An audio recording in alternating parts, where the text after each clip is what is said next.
할렐루야. 오늘도 우리 하나님이 주신 은혜의 풍성함이 예배당에 나와 또 여러 가지 사정 때문에 가정에서 예배드리는 모든 성도들께 충만하시기를 주님의 이름으로 축원합니다. 고대 히랍의 연무장에는 뛰어난 무사들의 이 경기 모습을 그린 커다란 그림을 붙여놓고 그 아래에 이런 문구를 적어 놓았다고 합니다. 주목하라, 모방하라, 반복하라.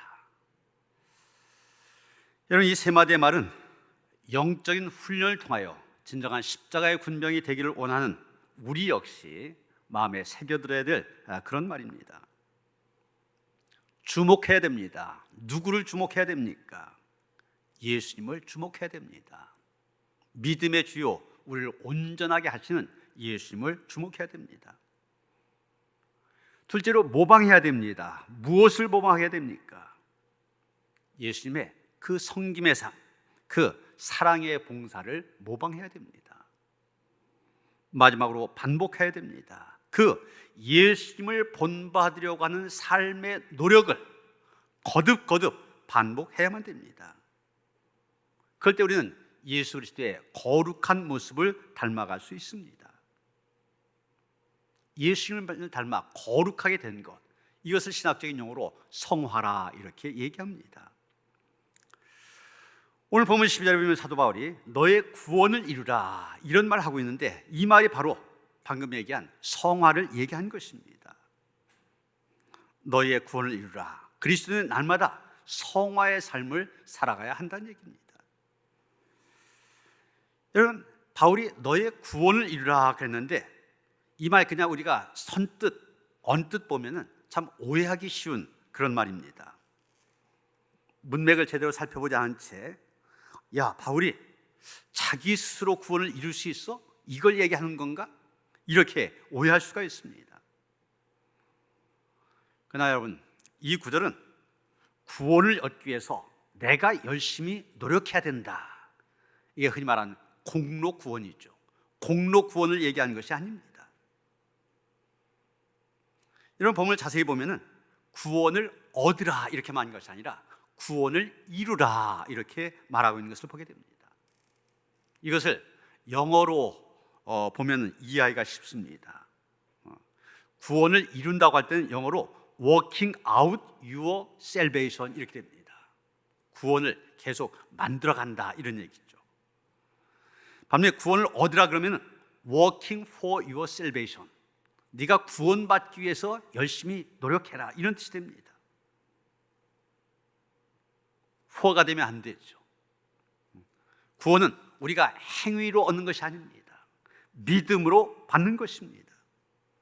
그렇기 때문에 바울은 구원을 얻으라 얘기한 것이 아니라 구원을 이루라 이렇게 말하고 있는 것입니다.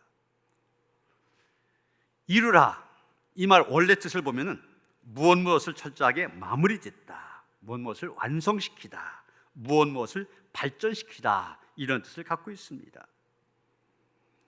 그렇기 때문에 물론 우리가 예수 그리스도를 믿음으로 말미암아 이미 구원을 받았습니다.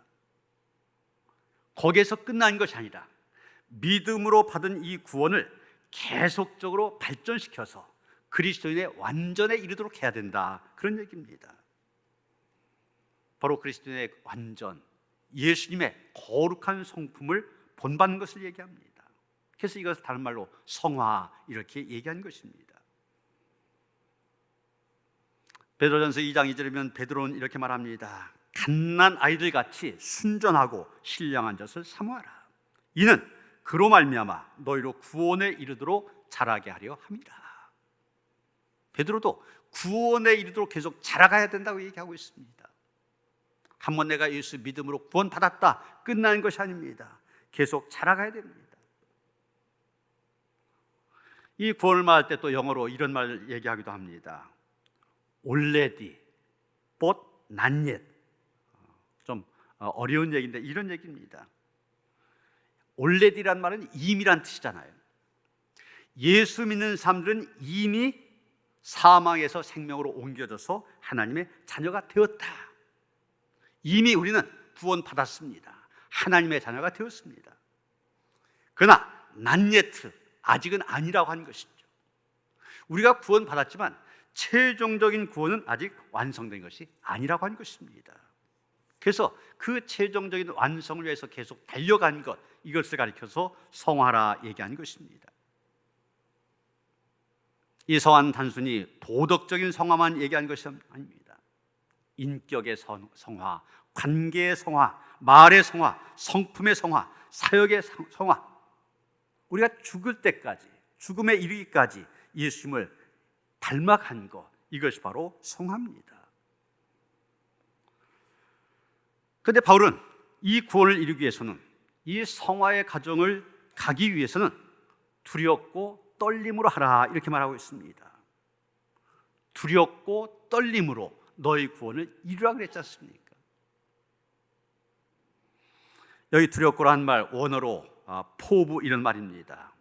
공포심, 놀람, 존경, 경외, 이런 것을 의미하는 말인데, 누군가의 앞에서 두려워하며 혹은 경외한 마음으로 서 있는 것을 얘기하는 것입니다. 특히 하나님 앞에 서 있는 사람의 마음을 묘사할 때 이 말을 쓰고 있습니다. 여러분, 우리가 전능하신 하나님, 모든 것을 다 아시는 하나님 앞에 서 있다. 얼마나 두렵습니까?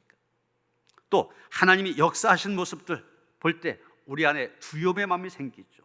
그 두려움을 얘기하는 것입니다. 그다음에 떨림이라는 말이 나오는데, 이 말은 두려움에서 비롯된 떨림 혹은 전율을 가리키는 것입니다.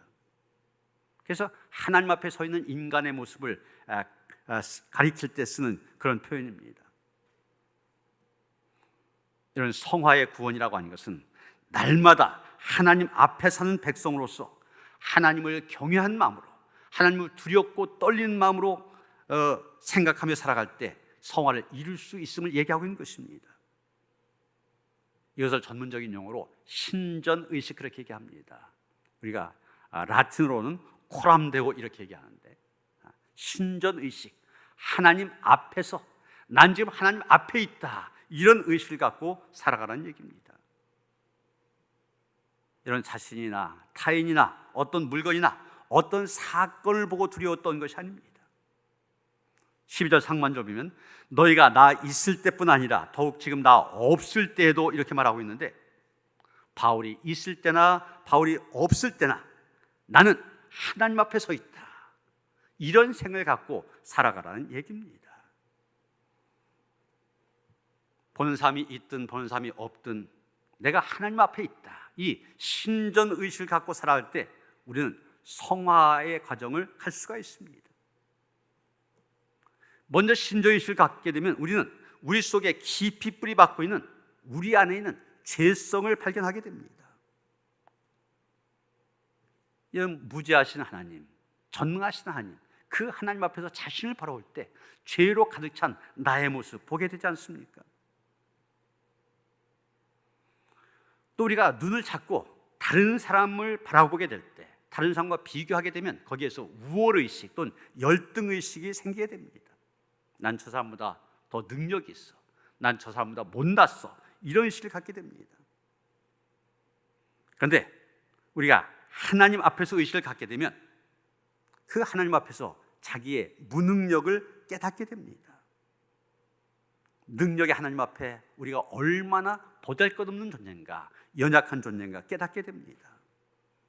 그래서 이 신전의식을 갖게 되면 하나님 앞에서 나의 죄성, 나의 연약함 고백할 수밖에 없습니다. 그럼 어떻게 됩니까? 더욱 하나님을 의지하게 되고 하나님의 은혜를 더욱 사모하게 되는 것입니다.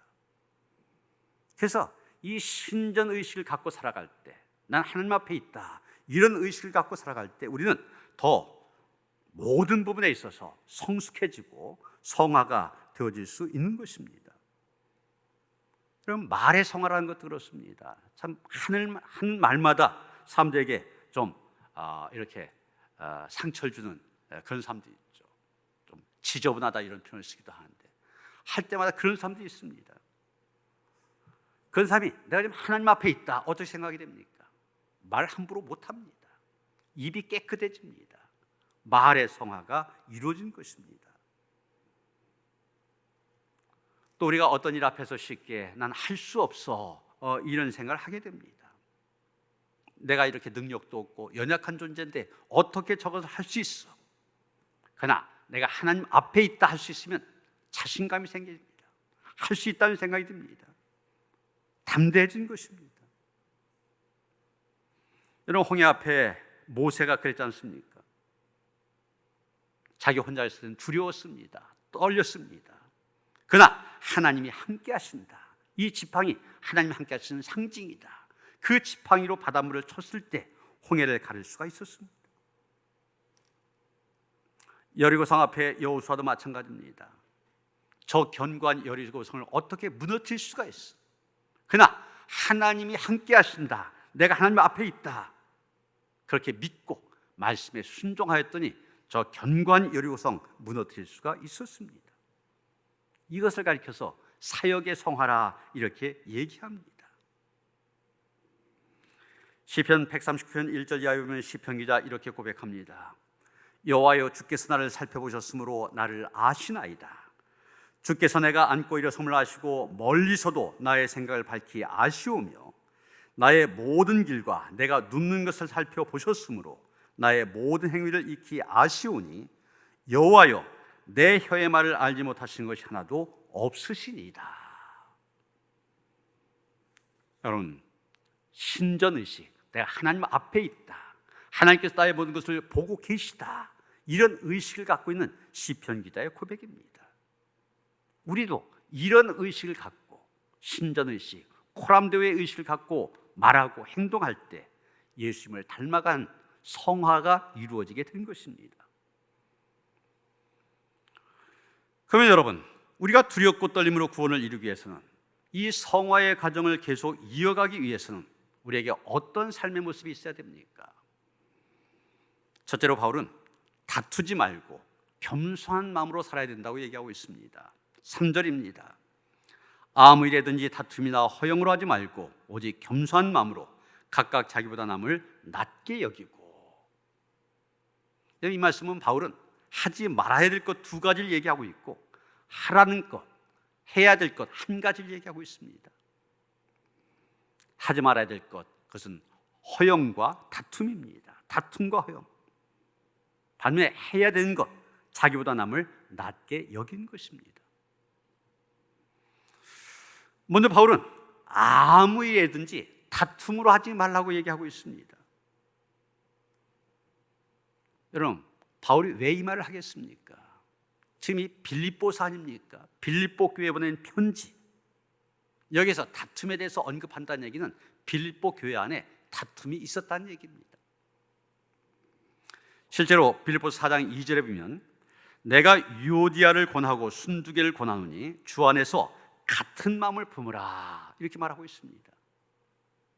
바울이 2 사람을 언급하며 같은 마음을 품으라고 했어요. 이 얘기는 2 사람이 같은 마음이 아니라는 얘기죠. 다투고 있다는 얘기입니다. 이 순두개와 유오디아 어떤 사람입니까? 요즘 말로 하면 우리 교회 여성교회 회장이나 지역장, 이런 여성 지도자들입니다. 빌립보 교회에서 중심적인 사역을 감당하는 그런 여인들이었습니다. 그런데 이 2 사이에 갈등이 생긴 겁니다. 그 갈등이 다툼으로 이어진 것입니다. 여러분, 이게 얼마나 심각한 문제인지 이런 일이 우리 교회 안에서 일어났다고 한번 생각해 보세요. 우리 교회 지도자들 마음이 같지 않다 보니 사사건건 대립합니다. 서로가 경쟁합니다. 서로를 공격합니다. 그 다음 큰 소리 나오게 되고, 이런 소리들이 교회를 넘어서서 세상 사람들까지 들리게 됩니다. 좋지 않은 사문이 동네에 퍼지게 되고 교회 공동체에 심각한 악영향을 끼치게 되고 결국 교회가 괴르스의 사명을 감당하지 못하게 됩니다. 바로 이런 다툼이 빌립보 교회에 있었던 겁니다. 여기 다툼이라는 말, 앤닙이라고 하는 영어 성경에 보면 경쟁심이라는 말로 번역하고 있습니다. 맞는 것 같아요. 여러분, 유오디아나 순두개나 다 좋은 지도자들입니다. 그래도 교회에서 지도자의 반열에 올랐다. 그렇다면 믿음이 좋을 거 아닙니까? 헌신도 많이 할 거고 봉사도 많이 할 거고 리더십도 있을 것이고, 그러니까 최고 지도자들이 됐겠죠. 그런데 문제는 무엇입니까? 서로가 경쟁하는 것입니다. 내가 믿음이 더 좋다, 내가 공로를 더 많이 세웠다, 내가 더 많이 헌신했다, 내가 더 많이 봉사했다. 서로 비교하는 겁니다. 경쟁하는 것입니다. 그래서 자기를 드러나게 하려고 하고 자기를 높이려고 합니다. 누가복음 22장 24절 이하에 보면은 예수님의 제자들에게도 그런 일이 있었습니다. 3년 동안이나 예수님을 따라다녔던 제자들 아닙니까? 근데 그 제자들이 어떻게 됐습니까? 예수님 이제 메시아가 되셔서 왕좌에 오면은 우리가 좌의정 우의정 해먹자. 서로가 자기를 높이며 자기가 으뜸이 되려고 했습니다. 그랬더니 그 제자들 사이에 다툼이 일어났다고 그랬어요. 경쟁하게 될 때 다툼이 일어나는 것입니다. 물론 우리가 사는 사회에 건강한 의미에서의 경쟁이라고 하는 것은 필요한 것입니다. 요즘 고시의 계절 아닙니까? 경찰 공무원 시험, 일반 공무원 시험 이제 이미 치렀고, 교사 임용고시, 대학 수능고사 계속 이어집니다. 경쟁을 해야만 합격할 수가 있습니다. 그래서 자기가 원하는 일을 이룰 수가 있습니다. 그래서 열심히 노력을 합니다. 열심히 경쟁하는 가운데 자기 자신이 발전하게 되는 것이죠. 건장 의미에서의 경쟁입니다. 이런 백로라고 하는 새가 있는데, 이 백로들은 알에서 부화가 된 다음 곧바로 치열한 생존 경쟁을 시작한다고 합니다. 지금 어미 백로가 있고 새끼 백로가 있지 않습니까? 이 새끼 백로들은 알에서 깨나자마자 상대를 둥지 바깥으로 밀어내기 위해서 힘겨루기를 한다고 그래요. 어미가 벌레를 물어오면 새끼들은 입을 쩍쩍 벌리고 둥지 바깥으로 목을 내밉니다. 그러면 어미는 가장 적극적인 자세를 보이는 새끼에게 그 먹이를 준다는 거예요. 어미의 먹이를 받아먹지 못한 백로들은 정상적으로 성장하지 못하게 되고 점점 허약해지게 됩니다. 그런데 어미는 이 피비린내 나는 그 생존 경쟁을 전혀 말리려고 하지 않는다는 겁니다. 왜 그러냐? 이 둥지에서부터 생존 경쟁을 통해서 새끼들을 강하게 훈련시키는 겁니다. 어미는 새끼들에게 나약하고 소극적인 자세를 갖고는 살아남지 못한다고 하는 것을 교육시키는 것입니다. 그래서 백로는 그 둥지 안에 경쟁에서 승리한 새끼들을 바깥에다가 자연에다 내어놓는다고 하는 것이죠. 이외에도 경쟁이라고 하는 것 긍정적인 의미를 갖고 있습니다. 어떤 사람들은 이 경쟁이 삶의 의욕을 불러일으킨다 그렇게 말하기도 합니다. 그래서 경쟁이란 좋은 것이다. 물론 그럴 수 있습니다. 그런데 문제는 어떤 값을 치르고서라도 꼭 이 경쟁에서, 이 싸움에서 이겨야 된다, 이런 경쟁 심리가 사람의 인간성을 파괴하게 된다는 것입니다. 지나친 경쟁이 오히려 삶의 의욕을 파괴하고 파멸의 길로 빠지게 하는 원인이 될 수 있다는 겁니다. 여러분, 우리나라 교육이 너무 이 대입에 치우친 교육이기 때문에 경쟁이 굉장히 심합니다. 그러다 보니까 어떻게 돼요? 수능고사가 끝난 다음에, 대입이 끝난 다음에 심지어는 아파트에서 떨어지는 그런 아이들이 있습니다. 지나친 경쟁이 이런 결과를 가져온 것입니다. 특히 교회라고 하는 공동체 안에서의 지나친 경쟁이 좋지 않습니다. 경쟁이 지나치다 보면 상대방 미워하게 됩니다. 주위에 경쟁하는 상대가 있으면 심심이 고달파집니다. 그런 사람에게 신경 쓰다 보면 내가 정작 해야 될 일을 하지 못하게 됩니다. 그러기에 바울은 빌립보 교인들에게 권면한 겁니다. 아무 일이든지 다툼으로 하지 말아라. 지나치게 경쟁하지 말아라. 또 한 가지 하지 말아야 될 것은 허영이라고 한 것입니다. 바울은 아무 일이든지 허영으로 하지 말라고 했습니다. 허영, 말 그대로 헛된 영광 아닙니까? 헛된 영광. 서로 다투면서 자기를 높여보았자 그것은 헛된 영광을 얻는 것에 불과하다는 것입니다. 예수님 말씀하신 것처럼 우리는 먹든지 마시든지 무엇을 하든지 다 하나님의 영광을 위해서 해야만 됩니다. 바울의 고백처럼 내가 나된 것 하나님의 은혜이기 때문입니다.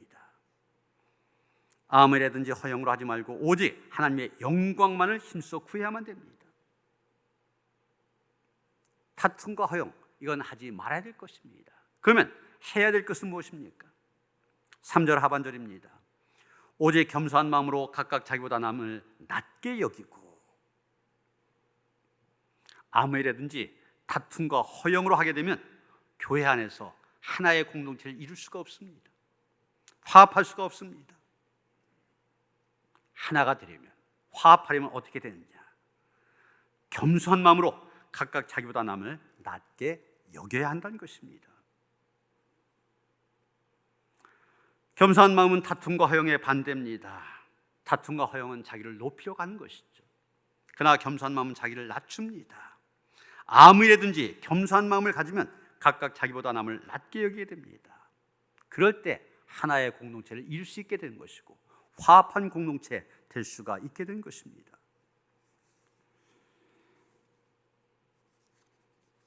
이런 가정생활도 그렇습니다. 그럼 이 부모들이 엄마나 아빠나 자녀들 앞에서 참 말 조심해야 됩니다. 그런데 어떻게 말합니까? 이놈아, 너희 엄마를 닮아서 그렇게도 공부 못하냐? 그럽니다. 또 야 이 녀석아, 네 아버지 닮아서 행동이 그 모양이냐? 그럽니다. 여러분, 그런 말 듣는 자녀들 속으로 뭐라고 대꾸하는지 아십니까?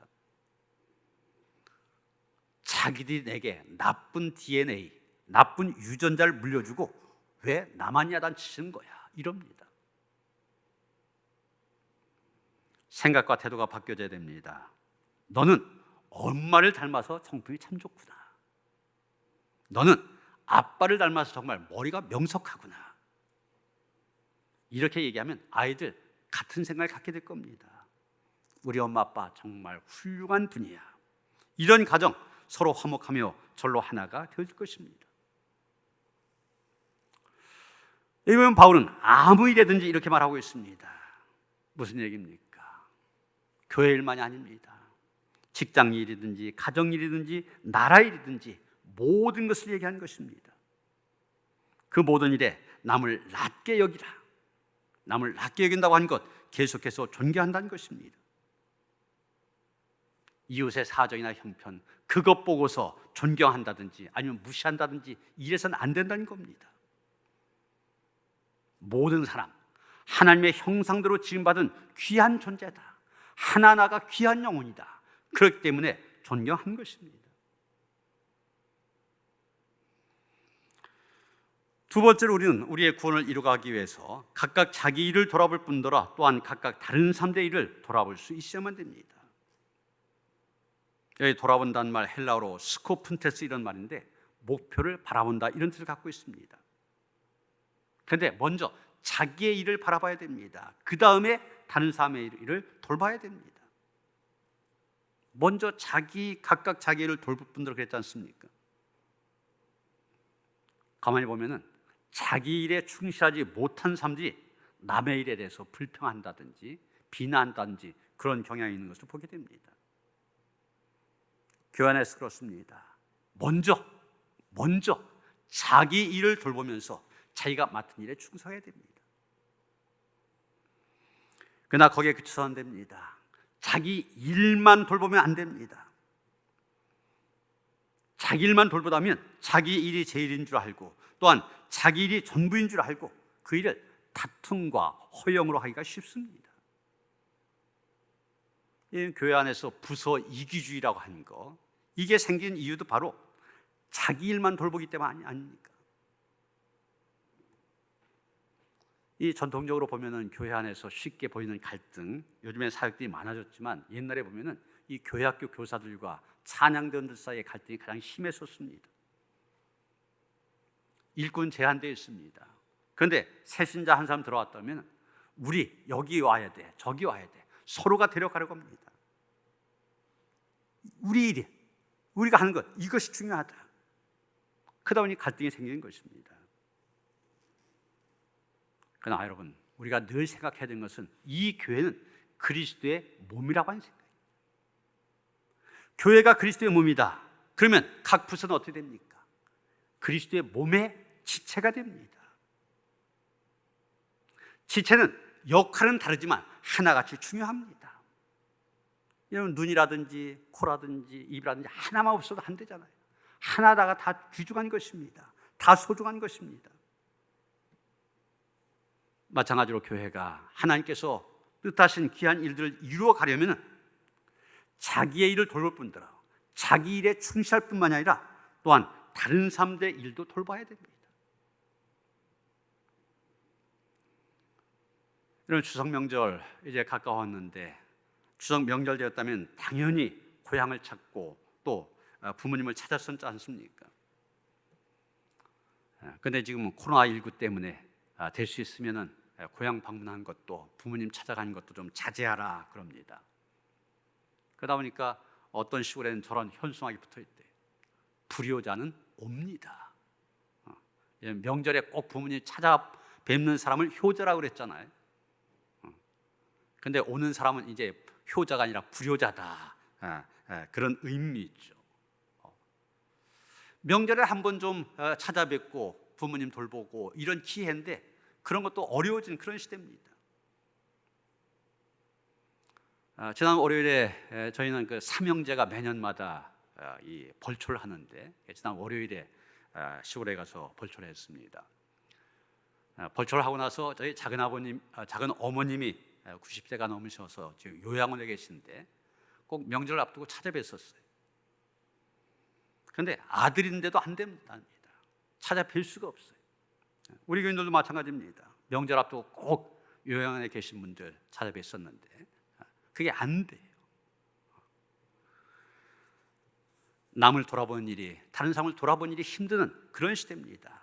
그러나 그런 시대에도 우리는 더욱 교회가 해야 될 일, 오늘 말씀처럼 자기 일뿐만 아니라 다른 사람을 돌보는 일, 우리가 해야 될 일이다. 이것이 바로 그리스도를 닮아가는 일이고 예수님께서 원하신 일이다 생각을 갖고 힘써야만 되는 것입니다. 세 번째, 우리는 우리의 구원을 이루어가기 위해서 예수의 마음을 품고 살아야 됩니다. 5절에 보시면 너희 안에 이 마음을 품으라 곧 그리스도 예수의 마음이니 이렇게 말하고 있습니다. 여기 마음을 품으라는 말, 원어로 프로로 네오 이런 말인데 그 뜻을 보면은 관심을 가지다, 생각하다, 어떤 것에 마음을 두다, 이런 말에서 이 말이 나왔다고 합니다. 그래서 이 5절 말씀을 이 어원에 따라 해석하면 이렇게 됩니다. 예수님 바라보신 곳 나도 바라보고, 예수님 관심 가지시는 곳에 나도 관심 가지고, 예수님처럼 생각하고 예수님의 마음이 내 마음이 되도록 해라, 이런 얘기입니다. 우리의 마음에 이런 관심, 이런 생각, 이런 마음이 있어야만 됩니다. 그런데 예수님의 마음을 품으라 그랬는데 예수님의 마음을 품으려면 예수님이 누군지를 알아야만 되죠. 예수님 어떤 분이십니까? 예수님 어떻게 사셨습니까? 오늘 본문 6절부터 8절까지가 그 대답입니다. 그는 근본 하나님의 본체시나 하나님과 동등됨을 취할 것으로 여기지 아니하시고 오히려 자기를 비워 종의 형체를 가지사 사람들과 같이 되셨고 사람의 모양으로 나타나사 자기를 낮추시고 죽기까지 복종하셨으니 곧 십자가에 죽으심이라. 예수님 어떤 분이라고 했습니까? 하나님과 동등하신 분이라고 했습니다. 다시 말해서 예수님 이퀄 하나님이라는 얘기입니다. 예수님이 바로 하나님 자신이십니다. 예수님 하나님만큼 높으십니다. 그런데 그 예수님 어떻게 하셨습니까? 자신을 하나님과 동등된 자리에 있게 하지 아니하시고 자기를 낮춰서 사람의 모습을 입고 이 땅에 오셨다고 했습니다. 그리고 종의 모습을 가지셨다고 했습니다. 정말 예수님이 종의 모습으로 제자들의 발을 씻기셨지 않습니까? 자기가 앉아야 될 자리에 제자들을 앉히시고 오히려 허리를 굽혀 그들의 발을 씻겨주셨습니다. 또한 자기의 목숨 많은 사람들의 대속물로 내놓으셨습니다. 예수님 하나님의 신분으로 마땅히 누려야 될 권리와 영광, 특권이 있었는데 그것을 다 포기하시고 자신을 낮추셨습니다. 바울은 우리에게 예수 그리스도의 이런 겸손한 마음을 품으라고 얘기한 것입니다. 우리는 여기에서 진정한 겸손의 의미를 알게 됩니다. 여러분 7절이면 자기를 비웠다 이런 말이 나오는데 영어로 보면 made himself nothing 이렇게 되어 있습니다. nothing, 아무것도 없다. 자기 자신을 없앴다, 완전히 포기했다는 얘기입니다. 예수님 자신은 아무것도 아니란 얘기입니다. 이게 바로 겸손의 모습입니다. 높고 높은 보좌 떠나 낮고 낮은 이 땅에 오셔서 자기 자신을 완전히 비우신 주님, 자기 자신을 완전히 포기하신 주님, 이게 바로 겸손의 모습이란 얘기입니다. 여러분, 내가 그리스도인이라고 한 것 자신 있게 얘기할 수 있습니까? 예수 그리스도의 이 겸손이 우리에게 있어야만 됩니다. 근데 어떤 분들은 얘기합니다. 목사님, 다른 사람들은 다 교만한데 나만 겸손하게 살면 억울하지 않습니까? 나만 손해보는 거 아닙니까? 그러나 걱정할 필요 없습니다. 베드로전서 5장 6절 보면 베드로 이렇게 말합니다. 그러므로 하나님의 능하신 손 아래에서 겸손하라. 때가 되면 너희를 높이시리라. 우리가 겸손하게 살아가면 반드시 높아집니다. 반대로 높아지면 낮아집니다. 이것이 하늘나라의 원리입니다. 여러분, 본문 9절 10절 이어지는 말씀이 바로 그거 아닙니까? 예수님이 하나님과 인간을 위해 자기를 낮추셨습니다. 그때 하나님께서 그 예수님 지극히 높여서 모든 사람 위에 뛰어나게 하셨습니다. 모든 사람이 그 예수님의 무릎 앞에 무릎을 꿇게 하시고 경배하게 하셨습니다. 여러분, 하나님께서는 낮은 자리에 있는 사람에게 은혜를 주십니다. 하나님의 은혜는 마치 산 위에 쏟아진 비가 낮은 계곡을 향하여 흘러간 것처럼 겸손하게 자기를 낮추는 사람에게 임합니다. 높고 높은 보좌 위에서 낮고 낮은 이 땅에 오셔서 겸손의 모범을 보이신 예수님, 그 예수님의 겸손, 그것을 배우고 본받음으로 우리 모두가 날마다 두렵고 떨림으로 자기의 구원을 이루어가는 그런 성도들 되시기를 주님의 이름으로 축원합니다. 하나님, 많은 사람들 가운데 택하셔서 우리로 하여금 예수님 믿게 하시고 구원받은 하나님의 자녀 되어 살게 하시니 감사드립니다. 여기에 만족하지 말게 하시고 우리도 날마다 구원을 이루어가는 삶을 살게 하여 주시옵소서. 그리스도의 완전에 이르기까지 성화에 힘쓰게 하시고 예수님 본받는 삶을 통하여서 하나님께서 높여주신 은혜 가운데 거할 수 있도록 인도하여 주시옵소서. 예수 그리스도 이름 받들어 기도하여 싸움나이다. 아멘.